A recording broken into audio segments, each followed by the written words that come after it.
What's going on, guys? Church here, and today I'm breaking down the beat for Rome Westfield's new song called Clayco Mantra.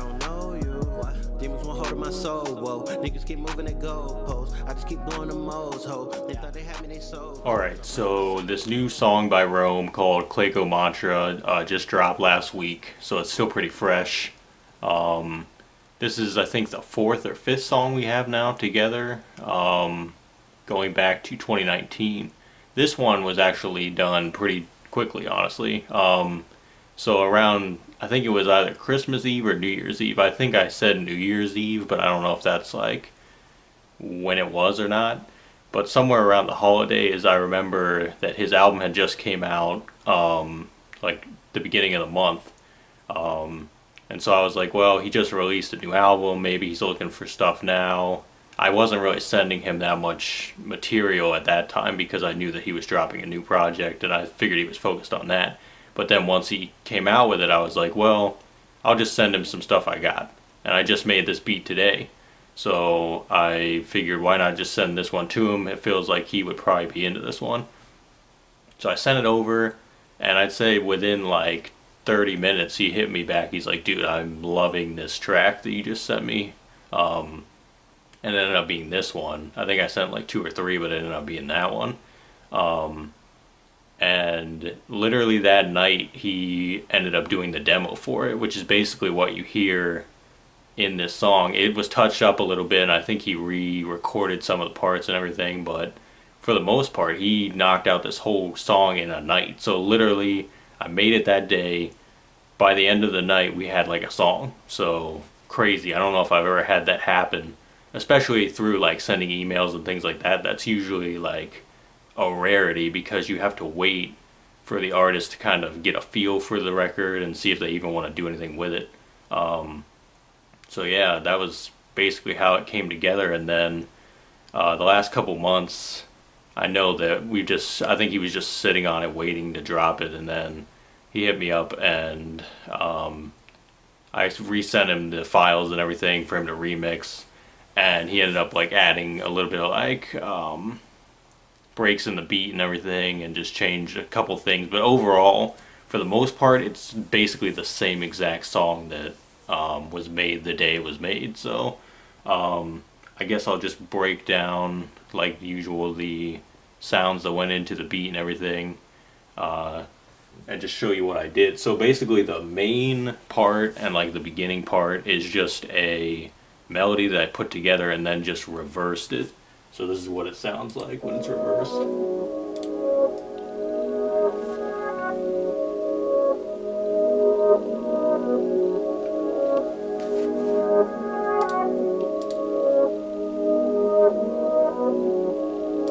So basically that just goes the whole like first half of the song. Around 1:30, it takes like a break. I kind of like to do that where if I have a melody going for a pretty long time just consecutively, I just kind of want it to drop out somewhere so there's some type of change, so it's not just the repetitive same thing over and over again. But that's in there the whole time, and there's not really any like effects on it or anything like that. There's not really any effects on this whole beat, honestly. It's kind of just bare bones, like it is what it is. But after that, I got this drum loop that's kind of like, I think it's called like a Gunna type loop. I think I got it in like a pack that I purchased or something. Just had it laying around, and I was just trying to go quick when I was making this one. So usually when I put loops in of any kind, it's just to speed up the process a little bit. And I thought this one had all the good elements. It's got a nice 808 that punches pretty hard, and yeah, I'll let you hear that real quick.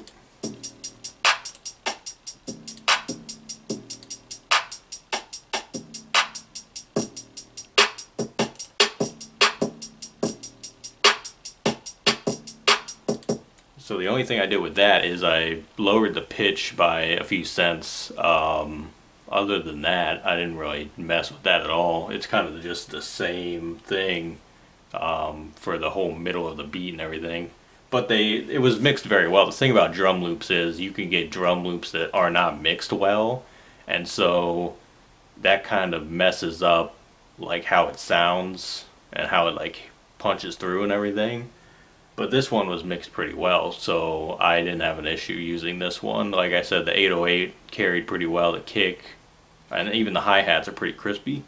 So I put that one in there. So that's basically all the drums on one track. And then the third sound is this ARP that I used. I'll let you hear that one.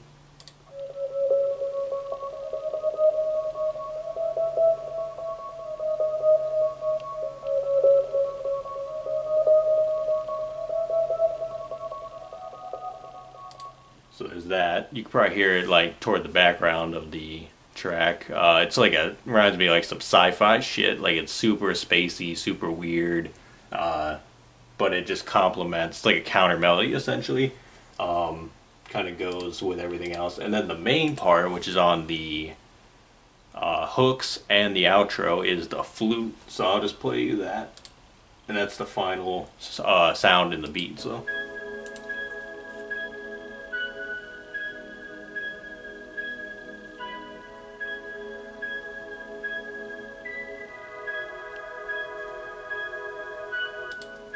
Very like airy synth, or not synth, flute.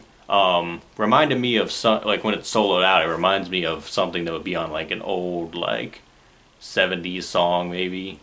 Back in the day they used a lot of woodwind instruments and everything, and I know like I'm always hesitant to use flutes in my beats because I just think it's such a played out like thing now for the past 5 or 6 years, especially in trap. Like there's flute beats everywhere, and flutes are like a huge thing. I usually don't use them. This time I did because I actually thought it fit the beat very well. So, you know, you're not going to see me using flutes that much, but, you know, I'm glad that it worked out for this one because I think it just fits the dynamic of the song itself. So yeah, that's pretty much the whole thing. So I'll let you hear what that sounds like all together.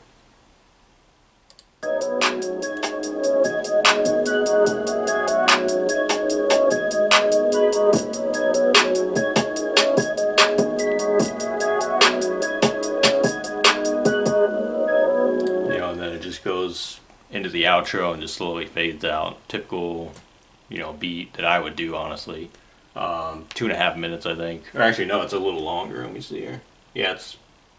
Oh, okay. So the original... That's another thing. The original beat was like 2.5 minutes. I think he extended the beat a bit, so the actual song itself was like 3 minutes and 23 seconds or something along the lines of that.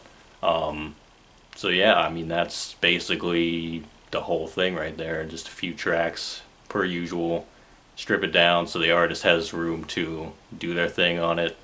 And I was just surprised at like the quick turnaround of that song. So I always had confidence that it was gonna come out. I just didn't know when. But really, it was really just like a 4-month total thing. But the song itself was done in a single day. So yeah, pretty interesting experience. Clayco Mantra by Rome Westfield. It's on all platforms. Just look up Rome Westfield. You can find his whole catalog, honestly. And I'm sure we're going to have more songs coming soon. I know we have another song that was made before this song, actually, that hopefully is going to come out. I don't want to speak on it, but we got at least another song in the works. And, you know, I'm sure we're going to continue working together and just making great music. So, until next time, another Behind the Beat. See you then. But they said fuck me to my face. Told them fuck them if they really feel that way. Man, this shit here really old news. Shorty ate the dick and call it Whole Foods. I think she been sleeping with my bros too. Shorty bum